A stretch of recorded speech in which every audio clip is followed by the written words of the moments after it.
যারা তাহাজ্জুদ পড়বে নিশ্চিত আছেন বা প্রবল সম্ভাবনা আছে, জোরালো তার সম্ভাবনা আছে, তারা তাহাজ্জুদের পরে বিতির পড়বেন, ঠিক আছে।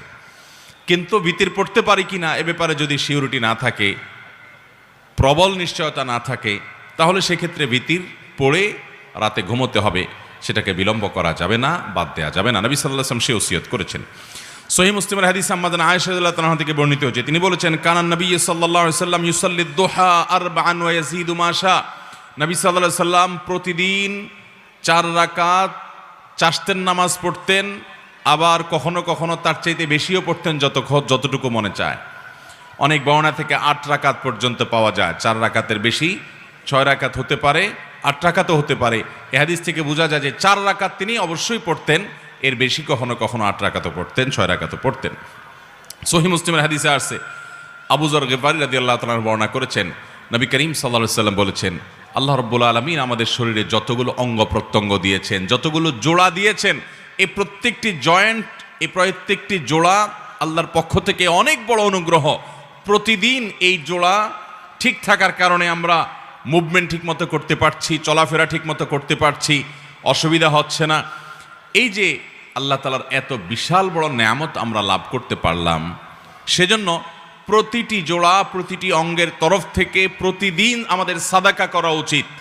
আমরা একবার সুবহানাল্লাহ বললে একটি জোড়া, একটা জয়েন্টের পক্ষ থেকে, অঙ্গের পক্ষ থেকে সাদাকা হয়, এর পক্ষ থেকে আল্লাহর শুকরিয়া আদায় করা হয়।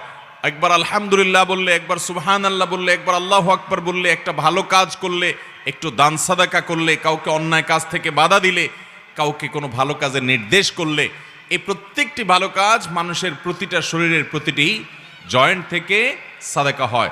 এই যে মানুষের শরীরের শত শত জয়েন্ট, এই জয়েন্ট এবং জোড়া, এই অঙ্গ প্রত্যঙ্গগুলো থেকে প্রত্যেকটি থেকে আলাদা আলাদা করে প্রতিদিন যদি সাদাকা দিতে হয়, তাহলে কি পরিমাণ নেক আমল করা লাগবে।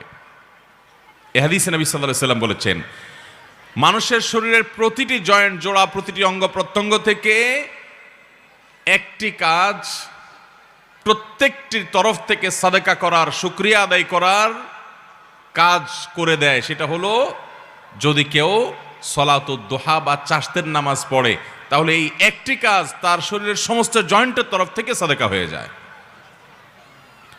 মোহতারাম হাজরিন, এই সালাতুদ দুহা বা চাশতের নামাজের সম্পর্কে তিরমিজির বর্ণনায় আসছে, নবী করিম সাল্লাল্লাহু আলাইহি সাল্লাম বলেছেন যে আল্লাহ রাব্বুল আলামিন হাদিসে কুদসিতে বলেছেন, ইয়াবনা আদম, হে আদম সন্তান, এর কালি আউয়ালান নাহারে আরবাআন, তোমরা দিনের শুরুতে 4 রাকাত নামাজ পড়ো আমাকে সন্তুষ্ট করবার জন্য। এটা আল্লাহ বলছেন। আকফিকা আখিরাহু, তাহলে তোমাকে আমি দিনের শেষ পর্যন্ত পরিপূর্ণ সময়টাতে আমি যথেষ্ট হয়ে যাব সকল ক্ষতি থেকে বাঁচাবার জন্য।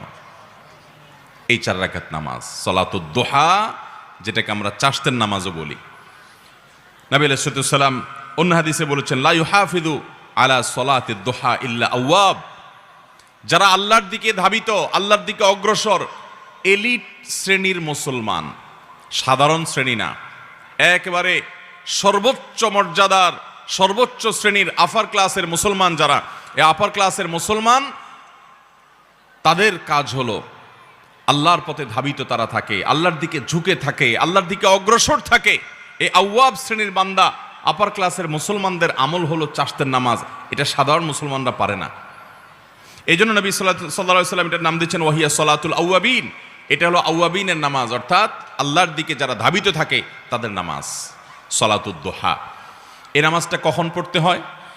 এই নামাজটা পড়তে হয় সূর্য যখন তেতে যায়, সূর্যের উত্তাপে যখন বালি মাটি একটু গরম হতে লাগে, তখন থেকে নিয়ে জোহরের ওয়াক্ত হওয়ার আগ পর্যন্ত।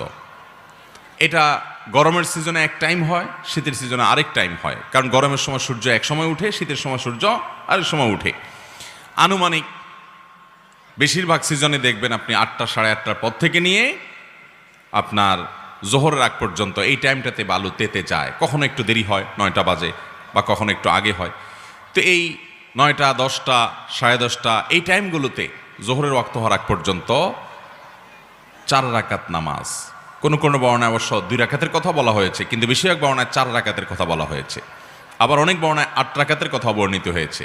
2 রাকাত করে পড়তে পারেন। সলাতুল লাইলি ওয়ান নাহারি মাসনা মাসনা, নবী সাল্লাল্লাহু আলাইহি সাল্লাম বলেছেন রাত এবং দিনের নামাজ হলো 2 রাকাত করে, নফল নামাজগুলো 2 রাকাত করে পড়া উত্তম। যাই হোক, অনেক ওলামা ইকরাম 4 রাকাত একসাথে করার কথাও বলেন, 2টা আকওয়াল আছে আমাদের মধ্যে, 2টা কওলি আছে। যাই হোক, তো চারটার নামাজ হিসাবে আপনি 9টা 10টার দিকে কমপক্ষে 4 রাকাত নামাজ পড়বেন।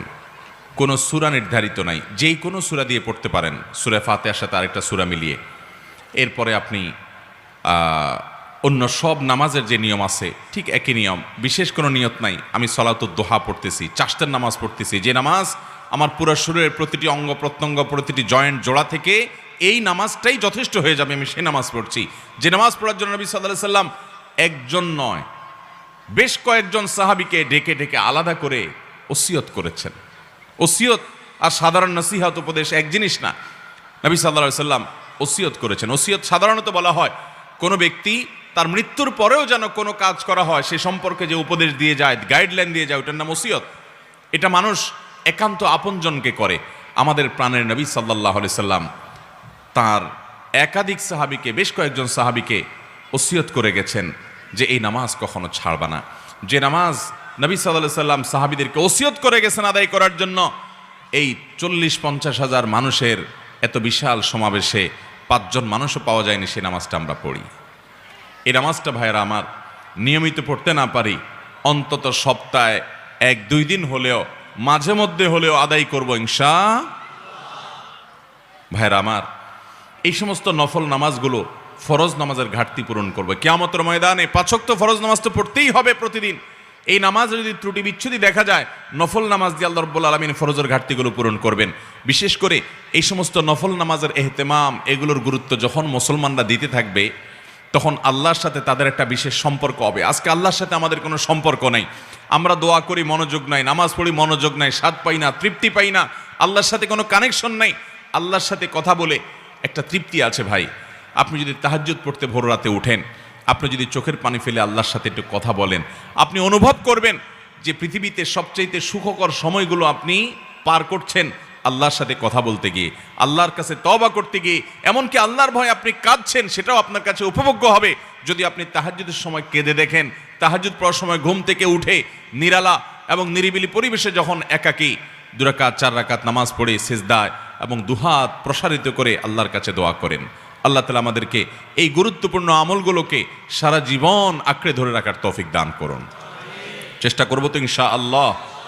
ভাইরা আমার, এই চারটার নামাজ সলাতুদ দোহা, এটা আমাদের সমাজে সবচেয়ে বেশি কঠিন হয়ে গেছে। এর বিশেষ কারণ একটি, যে আমাদের 9টা 10টা এটা হলো কাজের ভয়ঙ্কর সময়, অফিসে দৌড় দেওয়ার সময়, মহিলাদের রান্নাবাড়া পুরোদমে করার সময়, ছেলে মেয়েদের স্কুল কলেজে যাওয়ার সময়। এই জন্য আমরা অনেকে এটা পড়তে পারি না। অথচ আমরা এই টাইমে অন্যান্য অনেক কাজ করি। এই কাজের ফাঁকে 4-5 মিনিট সময় বের করা, 5-10 মিনিট সময় বের করা কঠিন কিছুই না। এর জন্য দরকার হলো প্রতিজ্ঞা, এর জন্য দরকার হলো দৃঢ় প্রত্যয়। নবী আলাইহিস সালাম সাধারণত নামাজ কখনো ছাড়তেন না।